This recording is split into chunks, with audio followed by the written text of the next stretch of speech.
Hi hello నమస్తే welcome to Vikram TV. నేను మీ anchor పప్పు. ఈ రోజు మనతోని స్పెషల్ గెస్ట్ ఉన్నారండి. ఆ గెస్ట్ ఎవరు కాదు, మన బిగ్ బాస్ ఆర్జే శేఖర్ భాష మనతో ఉన్నారు. అండ్ బిగ్ బాస్ జర్నీ ఎలా ఉంది, అండ్ తొందరగా రావడం జరిగింది, టాప్ 5 లో ఉంటారనుకున్నాము. అసలు అడుగుదాం బిగ్ బాస్ జర్నీ ఎలా ఉంది, బిగ్ బాస్ హౌస్ ఎలా ఉందో ఇప్పుడు తన మాటల్లో అడిగి తెలుసుకునే ప్రయత్నిద్దాం. హాయ్. హాయ్ పప్పు, హౌ ఆర్ యూ? ఫైన్, మీరు ఎలా ఉన్నారు? Excellent, fantastic. సూపర్. కొంచెం కలర్ వచ్చినట్టుంది బిగ్ బాస్కి వెళ్ళి. బయటకు వచ్చిన తర్వాత బయటకు వచ్చిన తర్వాత తినడం మొదలెట్టాం. ఓకే. బిగ్ బాస్కి వెళ్తే కూడా కలర్ వస్తారేమో, ఎందుకంటే ఇంక బయట ప్రపంచం రవికాంత్ చోటు కదా. అవును, సూర్యకిరణాలే పడవు. పడవు, ఎక్కడ చూసినా ఏసీ. అంటే బయటికి వెళ్తే సరే, స్విమ్మింగ్ పూల్లో ఉన్నప్పుడు కాసేపు ఏదైనా పగలపోటు చేస్తే ఓకే. బట్ మేము వెళ్ళిన వారం రోజుల దాకా సూర్యుడు కూడా కనబడలేదు. కనిపించలే కదా. ఓకే. కానీ మిమ్మల్ని పంపించేటప్పుడు కూడా బేబక్కతోనే పంపించడం జరిగింది జోడి. బేవక్క 1 వీక్ గ్యాప్. ఫస్ట్ స్టేజ్ మీద.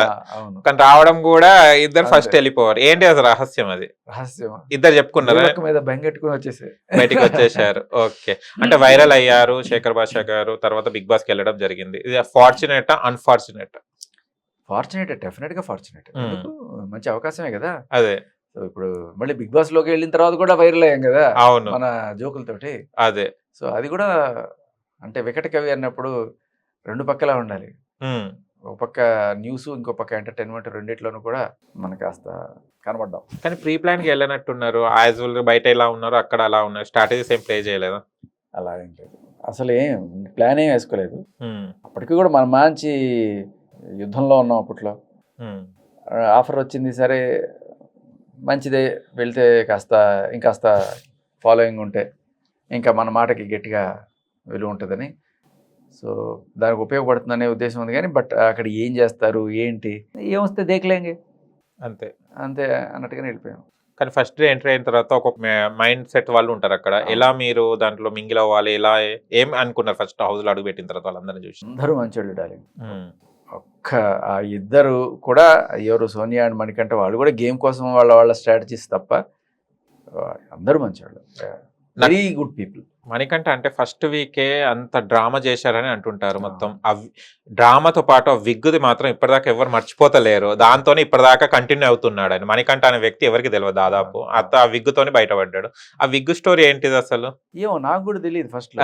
అది మామూలు జుట్టే అనుకున్నాను. ఓకే. టక్కమని నేను ఎక్కడో ఉన్నాను, అందరూ వచ్చి చెప్తున్నారు విగ్గు తీసాడు, విగ్గు తీసాడు అంటే, అది విగ్గా అని నేను కూడా షాక్ అయ్యాను. బాగా అసలు విగ్ అని తెలియకుండా మేనేజ్ చేశాడు. అదే ఒక ఫస్ట్ 1 or 2 days అనుకుంటా. అవును. సో అదిరిపోయింది. అంటే అదొకటే ఫేక్ కాదు, తర్వాత తన మాటలు, సెంటిమెంటల్ డ్రామాలు ఇవన్నీ కూడా ఫేక్ అనేది మెల్లగా మెల్లగా నాకు అర్థమైంది. ఎవరైనా కూడా ఇప్పుడు బిగ్ బాస్ ఆడడానికి వచ్చినప్పుడు నేను నామినేషన్ చేస్తున్నాను, నామినేషన్ నువ్వు చేయకూడదు, ఎందుకంటే నా ఫ్లాష్ బ్యాక్ ఇది, అవును, గతంలో నాకు ఇట్లా జరిగింది అట్లా జరిగింది అంటే దానికి దీనికి సంబంధం ఏంట్రా? అవును. అంటే ఒక్కొక్కటి ఫ్లాష్ బ్యాక్ తెలుసుకొని వాడు నామినేట్ చేయాలా, లేకపోతే బిగ్ బాస్ లో వాడు ఉన్న తీరుని బట్టి నామినేట్ చేస్తారా? ఉన్న తీరు బట్టి నామినేట్ చేయాలి. అంతే కదా. ఆయన ఏమంటాడు, అలా కాదు, నా ఫ్లాష్ బ్యాక్ తెలుసుకోండి, నేను ఎలాంటి వాడిని తెలుసుకోండి, ఇవన్నీ మాకెందుకు? అదే. సరే, అది ఫ్రెండ్లీగా తెలుసుకుంటే తెలుసుకుందాం. ఫ్రెండ్లీగా నువ్వు నేను కూర్చొని ఏంటి పప్పు, ఏంటి సంగతులు అని చెప్పి నేను అనుకున్నప్పుడు, నా సంగతులు నువ్వు, నీ సంగతులు నేను చెప్పుకునేప్పుడు నా ప్రాబ్లం ఇదని చెప్పి అర్థం. నామినేషన్ టైంలో నేను ఎందుకు నామినేట్ చేస్తారో, నువ్వు అందరితో కలవట్లేదనో, లేకపోతే ఇంకోటి ఏదో చేసావనో, ఏదో పని చేయలేదనో, లేకపోతే చేయకూడని పని చేసావనో, ఏదో ఒకటి చెప్పి నామినేట్ చేస్తారు. అవును. నామినేట్ చేస్తే నువ్వు నన్ను నామినేట్ చేయకూడదు, ఎందుకంటే నా ఫ్లాష్ బ్యాక్ ఇది. అదే కదా కంపారిజన్. అసలు మణికంఠ ఏంటిది అసలు స్ట్రాటజీస్ ఏంటిది? సెంటిమెంట్, సింపతితో గుంజుకొస్తున్నాడు. అంతే, ఫస్ట్ నుంచి అదే అనుకున్నాడు. ఎందుకంటే బేసిక్గా అంత ఆడే అథ్లెటిక్ బాడీ కూడా కాస్తుంది. ఓకే. ఈ రకంగానే అంటే సెంటిమెంటల్ డ్రామాస్ తోటి కాస్త కొట్టురావడానికి ట్రై చేస్తున్నాడు. కానీ మీలాంటి స్ట్రాంగ్ పర్సన్స్ ని ఆయన వీక్ పాయింట్ చేసుకొని అంత సింపతి ప్లే చేస్తున్నాడు కదా మణికంఠ. నాతో ఇంకేం పెద్ద ప్రాబ్లం లేదు, ఆయనతో పెద్ద ప్రాబ్లం కూడా ఏం లేదు. నాకు ఆయన గేమ్ నచ్చలా బేసికల్లీ ఫస్ట్లో. ఎందుకు అందరూ చక్కగా ఫ్రెండ్లీగా మాట్లాడుకుంటున్న టైంలో ఆయన ఎక్కడో పోయి కూర్చుంటాడు, సోషలైజ్ అవ్వట్లేదు, ముచ్చుమొహం వేసుకొని ఎవరిని కూడా సరిగ్గా పలకరించుకుంటే, ఎవరిని పలకరించినా కూడా నాకు ఈ బంధాలు అనుబంధాలు ఇవన్నీ కూడా అని చెప్పి, ఏంటి జస్ట్ మామూలుగా హాయ్ అన్నారు, దానికి అంత ఓవర్ యాక్షన్ ఎందుకు అని చెప్పి అనిపించేది. నచ్చేది, ఎవరికి నచ్చేవాళ్ళు కాదు, ఎవరికి నచ్చలేదు. అందుకే అందరూ అతన్ని నామినేట్ చేశారు ఏకపక్షంగా. అదంతా అది సింపతి డ్రామా ప్లే చేస్తున్నాడు.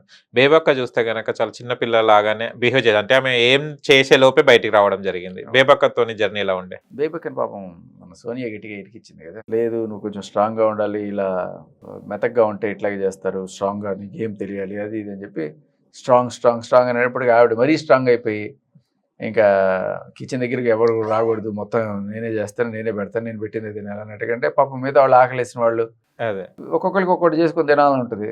అదంతా కుదరదు, అందరూ ఒకటే చేసుకొని ఒకటే తినాలి, నేను చేసింది తినాలి అన్నట్టుగా అనేటప్పటికి కొంత ఇదే. అది కూడా తను కావాలని చేసింది కాదు, అదే అదే వీళ్ళందరూ రెచ్చగొట్టారు. లేకపోతే పాప she such a nice lady. Okay. Cooking ఎలా వండుకునే వాళ్ళు అసలు బాగుంటుందా? అందరికి వచ్చా కుకింగ్ అది? అసలు మన కుకింగ్ తోనే పని లేదు, అంత పచ్చికూరలు తిని బతికేసేవాడిని. ఆ, రాత్రిపూట చపాతీ చేసుకున్నప్పుడు ఏదో ఒకటి పెట్టుకుని, లేకపోతే నేనే చేసుకునేవాడిని ఎప్పుడు చేయకపోతే. ఉమ్, అది ఒకటో రెండు చపాతీలు అంతే. అంతే. ఇంకా అందరిలాగా అది ఉప్పు వేసి, కారం వేసి, నెయ్యి వేసి, నూనె వేసి, అన్నీ వేసి వేయించి దాంట్లో ఉల్లిపాయలు వేసి వేసి ఇంత చేసుకొని అంత తిని తర్వాత కక్కుతా ఉండేవాళ్ళు ఒక్కొక్కరు. ఓకే. మనకి అలాంటి గోల లేదు. కానీ బిగ్ బాస్ లో చూస్తే రెండే ఉంటాయి బాత్రూమ్, వాష్రూమ్స్. ఎలా వాడుకునే వాళ్ళు అసలు మార్నింగ్ అంత మంది మీరు? 2 వాష్రూమ్స్ అంటే 2 అంటే స్నానపు ఫన్నీ గదులు ఇన్సిడెంట్స్ 2, ఎలా ఉన్నా? దీనికి 2, ఓకే. రెండు రెండు 4. 4 మొత్తం. ఓకే. సో అందులో స్నానం చేయడానికి 2, ఉమ్, 2 టాయిలెట్కి. ఓకే. ఇబ్బంది ఏం పడలేదా? పెద్ద ఇబ్బంది ఏమి ఉండదు. ఆహా.